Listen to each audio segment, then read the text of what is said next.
Hello tout le monde et bienvenue sur cette nouvelle vidéo du Rouquin Bouquin. Aujourd'hui vidéo un petit peu spéciale parce que je viens d'apprendre une nouvelle qui me rend extrêmement triste. Depuis quand la porte de bûcheron c'est un mot de tristesse? Aujourd'hui je viens d'apprendre que les éditions 13e Note étaient obligées d'arrêter leur production éditoriale. Oh! Arrêter leur production éditoriale. Arrêter.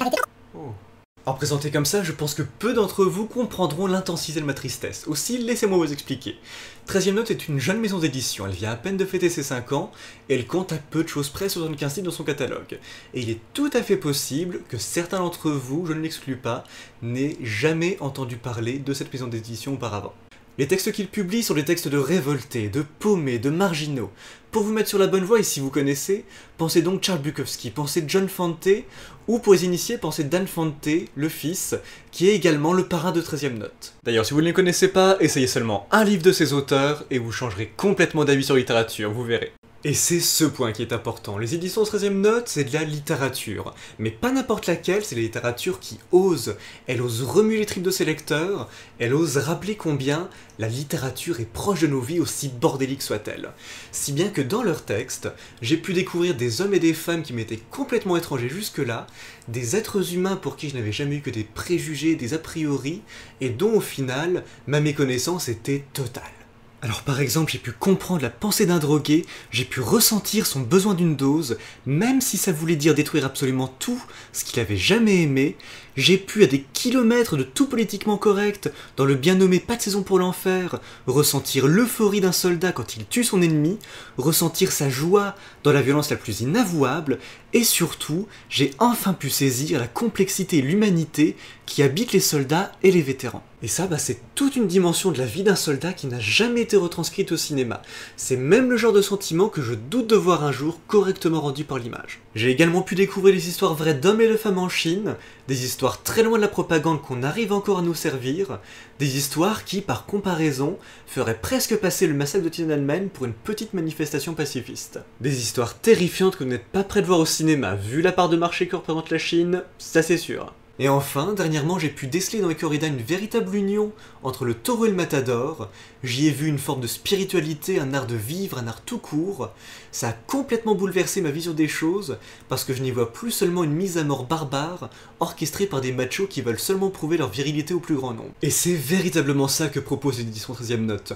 Redonner leur humanité perdue à des minorités plombées par des a priori négatifs, aliénants, déshumanisants, et permettre au lecteur de les découvrir, et par là même de se découvrir soi-même. Parce qu'il y a toujours une part plus ou moins grande de nous cachée dans ce genre de récit. On s'y retrouve, on s'y surprend, on y voit nos forces, nos faiblesses, on y voit surtout notre colère et notre révolte. Et je ne sais pas vous, mais je pense que plus que jamais, on a besoin de nous rappeler à quel point la révolte fait partie de nos vies et reste encore une possibilité. C'est une idée assez peu répandue au final, que la littérature ne fait pas de la bienséance ou la bien-pensance, bien au contraire, et c'est précisément cette idée qui m'a poussé à créer cette chaîne, afin de montrer qu'il n'y a pas que dans le cinéma ou dans les bonnes séries que l'on peut trouver de véritables pépites, tant sur le fond que sur la forme. Dans un livre c'est tout autant possible, c'est juste que c'est une autre forme de consommation, et donc on doit fournir un effort légèrement différent de d'habitude, effort malheureusement qu'on est de moins en moins enclin à produire. Et pour en revenir aux éditions 13e Note, ils incarnent à la perfection l'idée que je me fais de la littérature, quelque chose de complètement différent des meilleures ventes, quelque chose que l'on cache généralement, que l'on n'ose pas montrer de peur de choquer, et pourtant, cantonner cette maison d'édition à l'étiquette purement trash, choquant, ça revient à dire que le Loup de Wall Street de Martin Scorsese fait l'apologie du mode de vie des traders, de leur magouille, c'est-à-dire que c'est n'avoir rien compris. Et donc aujourd'hui, à l'annonce de leur publication, eh bien ça me fout un sacré coup, parce que certes, la littérature que j'aime ne cesse pas d'exister, elle ne mourra pas, elle existe déjà, elle existera encore chez d'autres éditeurs, mais pourtant ça me rend sacrément triste, ou plutôt j'enrage, de voir une maison d'édition comme 13e Note, avec une telle qualité, une telle constance dans la qualité, être obligé de mettre un terme, ne serait-ce que temporaire, mais un terme tout de même, à son activité. Je ne pense pas être le seul à me sentir comme ça, et je pense que ça pourrait toucher un plus grand nombre encore. C'est pourquoi je lance aujourd'hui l'opération Un 13e Note cet été. Je ne peux qu'encourager toutes les librairies, toutes les bibliothèques, tous les médias en général à mettre en avant les livres 13e Note, et pour vous qui me regardez, je vous propose une chose. Parlez de 13e Note, offrez un 13e Note, et pour les 5 premiers qui enverront à l'adresse mail ci-dessous un lien vers soit votre propre vidéo mettant en avant 13e note, parlant de l'opération à 13e note cet été, et bien entendu exposant la situation actuelle, soit une note de blog où vous relayez cette vidéo, où vous parlez de l'opération, et où bien sûr vous parlez de la situation dont souffre actuellement la maison d'édition. Je vous enverrai personnellement le 13e note de votre choix, le but étant forcément de faire parler un maximum de cette maison qui va mal. Alors à mon échelle, c'est tout ce que je peux faire, mais tous ensemble, je suis convaincu que nous pouvons faire le bruit que 13e note mérite. Quant à l'éventail de choix qui vous est proposé, si vous cherchez des petits prix outre du bleu sur les veines, je vous recommande très chaudement 2 romans du bourlingueur Dan Fante, En crachant du haut des buildings et La Thésor de l'eau. Ce sont 2 romans au langage âpre, aux anecdotes juste ahurissantes, de véritables leçons de vie, gros coup de cœur également sur Dieu bénisse l'Amérique de Marc Safranco, sacré auteur dont je reparlerai prochainement, sacré livre, au cynisme grinçant, à l'humour noir à souhait, d'une violence parfois incroyable, mais un livre toujours humain, lumineux et gorgé d'espoir en 2 jours meilleurs. Pour les grands formats, je vous renvoie déjà vers mes précédentes chroniques, j'espère qu'elles vous donneront envie, mais j'aimerais également attirer plus précisément votre attention sur Pas de saison pour l'enfer de Kent Anderson. Ce sont des nouvelles sur le Vietnam, sur l'après, sur le traumatisme, sur comment rester humain ou plutôt comment s'empêcher de redevenir un monstre. C'est absolument bouleversant de bout en bout, un must-have. Même si à mon sens le livre à lire coûte que coûte chez 13e note, je comptais en parler plus tard, je pense que je le ferai quand même parce qu'il le mérite amplement, ça reste ça, American Desperado. Nous y voilà si vous ne devez lire qu'un seul 13e note de toute votre vie, que vous aimiez la ligne éditoriale ou non, que vous soyez lecteur ou non, avec ça, je vous le garantis, vous allez prendre votre pied de bout en bout.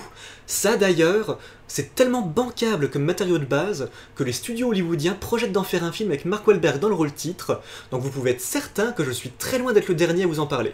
Alors ce livre, c'est le résultat de 3 années d'interviews entre le journaliste Evan Wright et John Roberts, le plus fameux des Cocaine Cowboys.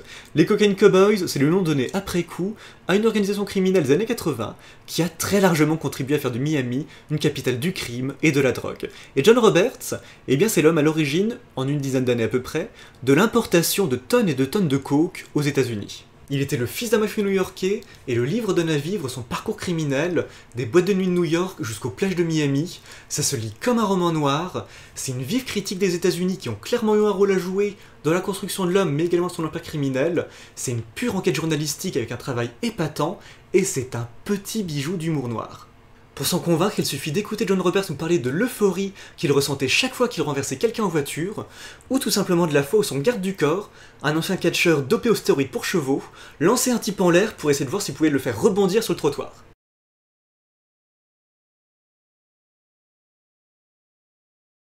Ouais. Et le plus remarquable dans ce texte, c'est que même avec un homme aussi outrancier, aussi ouvertement mauvais, on arrive encore à saisir ce qui fait de lui un être humain à part entière. Lui qui, mort en 2011, était hanté par l'idée que son fils puisse devenir aussi mauvais que lui qui avait possédé plus que quiconque et qui n'aspirait plus qu'à la célébrité, lui qui, au détour d'une anecdote où il évoque quelqu'un qui l'accuse d'être raciste, pouvait balancer que oui, certes, plusieurs psys l'ont tous, absolument tous, diagnostiqué psychopathe, mais alors raciste, jamais. Et c'est avec des éclats comme ça que peu à peu on en vient à ressentir une forme de sympathie et de respect pour cet homme qui au final n'a jamais souffert que d'une seule addiction, celle de faire des crimes de plus en plus gigantesques sans jamais être puni. Tu viens vraiment de dire ça à haute voix ? Ou en tout cas si c'est pas un rôle à suivre, c'est comme quelqu'un qui m'inspire beaucoup plus d'empathie qu'une ordure comme Jordan Belfort.